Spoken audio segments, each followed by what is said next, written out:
عليكم وأي سلامي دمانتين سو دوادا وقورين هذا نقول سبتاي سبسكرايب نوصل هورا هذا نلوج كتيرتين نلسي جوب وحي فرينا كومنتين لو قريب أديات بني سلامي سو دواد فيديو قاعدات كيشين أصحاب تلودا إن شاء الله سو دوادو حمانتي نوضع كباري إن maxay haday bay maanta waxaan sameeyay waxaan horta bariyaha sameeyay aba in badan baan sameeyay baaritaan iyo isbarbardhig dumarka Soomaaliyeed iyo dumarka maxay haday wadamada kale khaasatan aniga wadankan aan joogo waxaan joogaa Masar amba Egypt oo taqaaniin waxaan sameeyay wallahi baaritaan fara badan baaritaankaasi wax badan baa iga soo baxay waxyaabo badan oo dumarkeenu ku fiican yihiin way jiraan waxyaabo badan oo dumarkeena laga fiican yahayna aad iyo aad u badan tahay ragga laftirkooda waan sameeyay baaritaan oo soo wadaya kan hayga degdegin isugu markooda fiidiyoga dambe ay noqon doona insha Allah hadaba baaritaankan sameeyay ee dumarka ah muxuu yahay maxaa iga soo baxay waxa iga soo baxay kow horta inay dumarka Soomaaliyeed ay yihiin macnaha caalamka waxa looga haystaa runta wanaagsan ay runta isku sheegno anigu gabadh Soomaaliyeed baan ahay waan isfahmaynaa waan ognahay macnaha nin haddaan ahaan lahayo kale wadiga xanaaqi lahaydeen laakiin waxyaabo badan oo anigu aan soo daraasiyay ba jirta aniga dumarka kulli kuma fogaanay taan hala socdo okay imka mawduucan noo gudgalo muhiimadiisa waxa weeyaan dumarkeena Soomaaliyeed waxa jirta waxyaabo fara badan oo laga fiican yahay madii markii hooyo tahay iyo markii hooyahaynba hadaba waxaasi ma aha kuma saabsana wax nolosha ah iyo wax kastaba dhinac kastaba adigu wayna ku saabsan tahay qaybaha qaarkoodna daween kaga fiican hadaba ila dhigaysta waxa dhacday waxa isbarbartigay qaybta guriga iyo mas'uuliyadda guriga hadaba mas'uuliyadda guriga haddaan isku eego waxa iga soo baxday in dumarka Soomaaliyeed ay qayb aad u weyn oo waxaan ku yiri dhulays fara badan inay si saaraan sababtaas oo ah koritaankeeni hore iyo dhaqankii oo hore ku soo kornay tusaale ahaan imka markii gabadhu yar tahay guriga la wada joogo walaalkeed ha ka weynaadaan ba ha ka yaraado hadduu xataa ka weyn yahay waxa la oranayaa gabadhay naya walaalka waxa soo qabo sidan u soo yeel sidan kale u soo yeel halkan kale waxa uga soo qabo walaalka biyaha uge waxa laga yaabaa in isku waqti ay kaceen waxa laga yaabaa in isku waqti iskuul tageen in soo laabteen ayadii kiyo iskuul ka soo wada laabtay oo ka yimiday bay ayadina uu sagina fadhiisanaya oo inta lagu astul dhigto waxa la leeyahay heblaayo walaalka uge faraxalka amba biyaha faraha lagu dhaqdo soo taqaanid walaalka cuntada uge cuntada ka soo horgur sidan yeel mid waa midaas hadaba maadaama inta ku soo kornay inta badan dadkeena Soomaaliyeed macnaha imka qaar badan baa oran doona anaku waxaan soo arkinay waxa laakiin majority ba adduunka cid kasta laga raacaa dhaqankeena Soomaaliyeed ayaa sidaas ah in habluhu rag u shaqeeyaan marka maadaama oo layna soo barin inuu qof walba naftiisa shaqaysto dumarkeena Soomaaliyeed mas'uuliyadda guriga dhan ayaa ka saara waxa laga yaabaa ninkii jooga ay cunto karinaysaa ilmihii bay haysaa gurigii bay dhinac ka nadiifinaysaa wax kasta oo nadiifada way qabanaysaa anigu gabar baan ahay carruurna waan haystaa alxamdulillah Soomaaliyeed hase ahaatee intaas aan sheegayo wax badan oo qabtaa way jirtaa wax badan oo macnaha aan qabno way jirtaa amba wax badan oo maxay haday markaan daraasayay iga soo baxday aan laftirkayga aan ku jiro dadkaasi waayo dhinaca ma maqan Soomaaliyeed baan ahay runta wanaagsan marka nimka tusaalahaan oo kale waxa jirta marka adigiyo gabadhiyo gurigii masaxayso oo gurigii hagaajinayso oo cuntada dhinac ka wada ilmihiiba dhinac ka haynaysa ninkiina intaas oo dhan jooga haduu maqan yahay oo shaqo ku maqan yahay amba meel kale ku maqan yahay dhib male oo wixii guriga marka ka jira waad ku qasban tahay maadaama adigu gacanta ku haysid laakiin waxaad arkaysaa gabadhiyo hawsha soo dhan ku jirta ninkii guriga iska jooga ilmihiiba xataa ka ilaalinaysa inuu ilmihii u tago inuu ilmihii qabto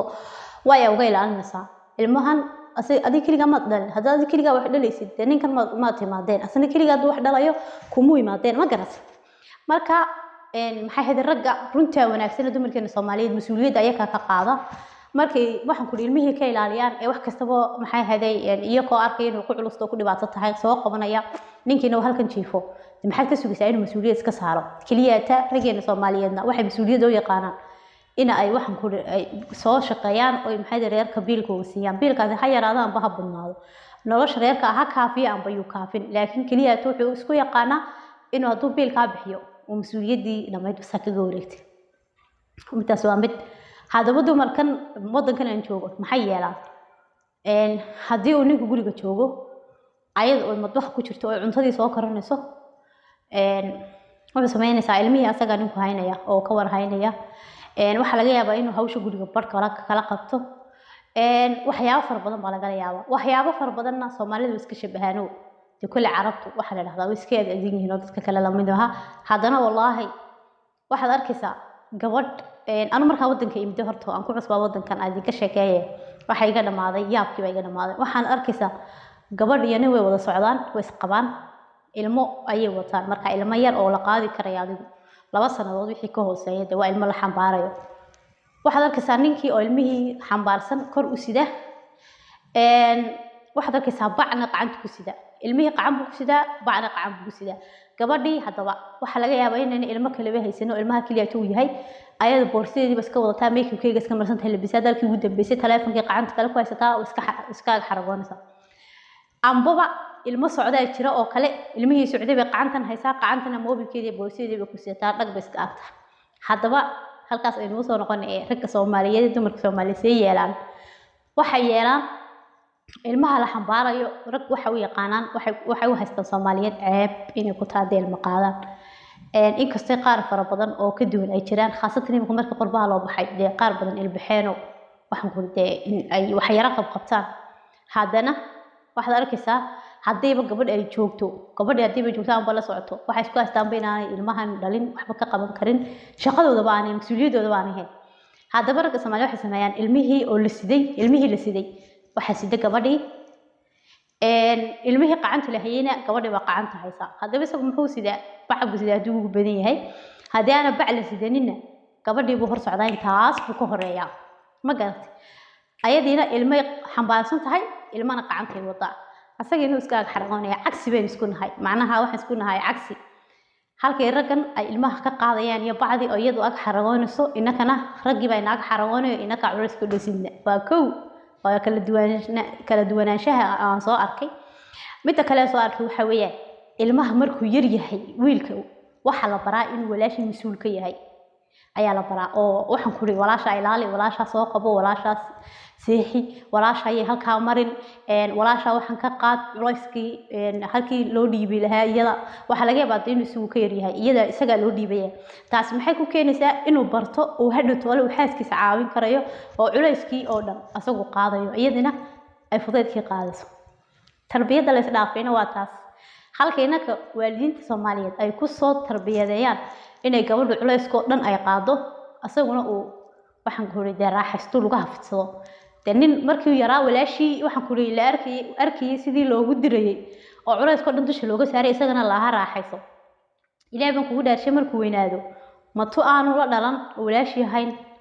oo waxaan ku uu isleeyahay bad khalaas wad qabtaayo mas'uul bad ka tahay miyaad ka sugaysaa inuu caawiyo xaashawiyeen